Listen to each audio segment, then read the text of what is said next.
করো আমায়, মাফ করো আমায়। আল্লাহ তাআলা যদি দয়া করে আমাদেরকে মাফ না করে, আমাদের বাঁচার কোনো উপায় নাই। আপনি কি ভেবেছেন আপনার নামাজ দিয়ে আপনি জান্নাতে যাবেন? আপনি তাহাজ্জুদ গুজার, সেজদা দিতে দিতে কপালে দাগ ফেলেছেন, এটা আপনারা জান্নাতে নেবে না?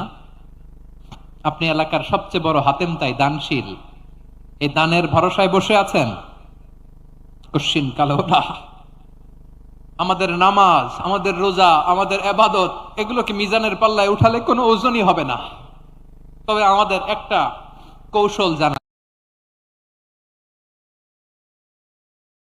আছে, আমরা আল্লাহর রহমতের ভিখারি।